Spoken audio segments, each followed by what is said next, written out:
Visite du quartier européen et du Parlementarium de Bruxelles.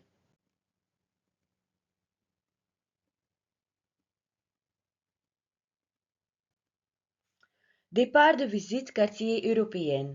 Nous commençons notre visite du quartier européen par la place de Luxembourg.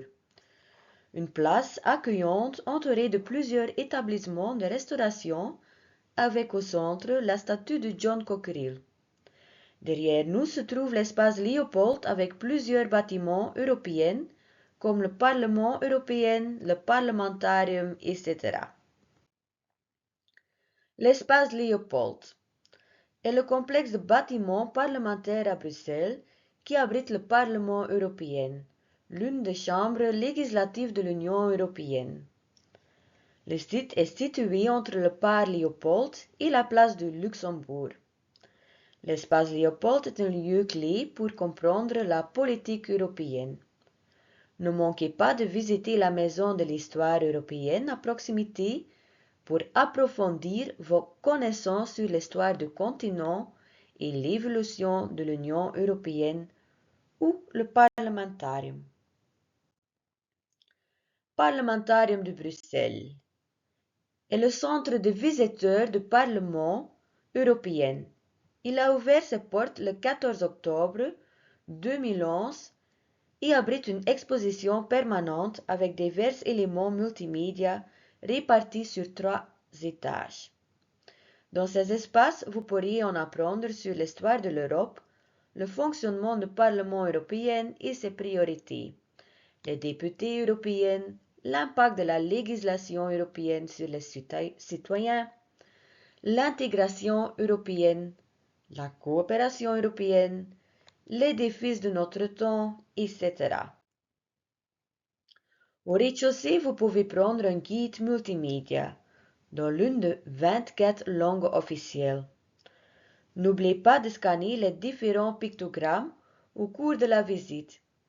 Vous obtiendrez de nombreuses informations supplémentaires sur des personnages importants de l'histoire européenne, des explications sur les institutions européennes, leur origine et leur fonctionnement et beaucoup plus. Nous commençons par l'espace prologue. Vous y découvrirez plusieurs tableaux contenant des citations, des déclarations, des thèmes, par exemple des transports, la médecine, le climat, les déchets, l'environnement, la pêche en Europe et beaucoup plus. Ensuite, il y a une salle où l'on peut voir les distances entre toutes les capitales européennes et Bruxelles. Saviez-vous par exemple que Helsinki se trouve à 1649 km de Bruxelles? L'espace présente également une carte en 3D avec les institutions européennes et leurs bâtiments à Bruxelles, Strasbourg et Luxembourg. Premier étage sous-sol. Un tunnel temporel montre des événements historiques importants. Par exemple, la Première et la Deuxième Guerre mondiale, la guerre civile espagnole, la proposition de Winston Churchill de créer une fédération d'États européens, le mur de Berlin, la création de la communauté européenne du charbon et de l'acier, et beaucoup plus. Saviez-vous que plusieurs événements historiques sont à l'origine de la création de l'Union européenne? Saviez-vous que la communauté européenne du charbon et de l'acier a été le précurseur de l'Union européenne? Elle a été fondée en 1951 grâce au plan Schuman, dans lequel 6 pays ont signé un traité selon lequel ces pays ne pouvaient plus fabriquer des armes de guerre séparées pour les retourner contre les autres. Tous ces événements ont conduit à un processus d'intégration européenne. Enfin, la visite poursuit au dernier étage, le plus bas. Là, il y a beaucoup à expérimenter et à découvrir. Cet espace est divisé en plusieurs parties. Fonctionnement du Parlement européen et qui sont les parlementaires. La diversité, l'Europe au quotidien, souhait pour l'avenir, un jeu de rôle, exposition temporaire. Dans l'espace sur le Parlement européen, découvrez-vous son histoire et son fonctionnement. Qui sont les parlementaires et comment sont-ils élus? Dans un autre espace, il y a un quart de monde avec plusieurs globes. Grâce à ces globes, vous apprendrez de nombreuses informations sur la place de l'Europe dans le monde. Vous trouverez des explications sur Erasmus, le commerce international, la coopération internationale, le prix Sakharov et beaucoup plus. Pour finir à cet étage, vous obtenez d'informations de les différents défis auxquels l'Europe est confrontée, par exemple l'Europe dans le monde, l'économie et l'égalité, le changement climatique, la transition digitale, la santé, l'immigration et les droits de l'homme. Parlement européen propose des visites guidées gratuites qui permettent de découvrir l'hémicycle où se tiennent les sessions plénières et d'en apprendre davantage sur le rôle et le fonctionnement des institutions européennes.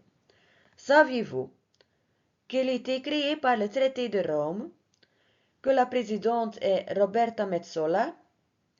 La présidente est élue pour un mandat renouvelable de 2 ans et demi, soit une demi-législature. Le Parlement européen est composé de 720 députés élus au suffrage universel direct. Il y a 8 groupes politiques. Les députés siègent au sein de groupes politiques. Ils ne sont pas organisés par nationalité, mais en fonction de leur affinité politique. Il y a 26 commissions. Les députés sont répartis dans des commissions pour préparer les séances plénières du Parlement. Durant les séances plénières, les députés votent les lois européennes et prennent position sur des questions lors des débats. Rond-point Schuman. Autour de la place Schuman se trouvent des bâtiments importants tels que le Berlaymont, siège de la Commission européenne, et le Justus Lipsius, bâtiment du Conseil de l'Union européenne. La Commission européenne est l'organe exécutif de l'Union européenne. Elle est notamment chargée de proposer de nouvelles législations et politiques, de contrôler leur mise en œuvre, de gérer le budget. La Commission européenne a un collège de 27 commissaires dirigé par la présidente de la Commission Ursula von der Leyen. Les commissaires travaillent sur des priorités politiques spécifiques définies par la présidente de la Commission. Ensemble, les 27 membres du collège forment la direction politique de la Commission pour un mandat de 5 ans. Conseil de l'Union Europe. Le Conseil de l'Union Europe représente les gouvernements des États membres. C'est là que les ministres et les experts nationaux de chaque pays se réunissent pour négocier et adopter la législation, conclure des accords internationaux, adopter le budget, élaborer la politique étrangère et de sécurité, coordonner les politiques des États membres dans des domaines spécifiques. Les États membres président à tour de rôle les sessions du Conseil pendant une durée de 6 mois. La Pologne exerce actuellement la présidence du Conseil jusqu'à 30 juin 2025. Les sessions du Conseil sont organisées par domaine d'action appelé formation. Conseil européen définit les grandes orientations et priorités politiques de l'Union européenne. Les membres sont les chefs d'État ou de gouvernement des pays de l'Union européenne, le président du Conseil européen et la présidente de la Commission européenne. Le président est Antonio Costa. Bien sûr, il y a encore beaucoup plus à découvrir dans le quartier européen, comme Service européen pour l'action extérieure, Comité économique et social européen, Comité européen des régions, Contrôleur européen de la protection des données. Merci pour écouter.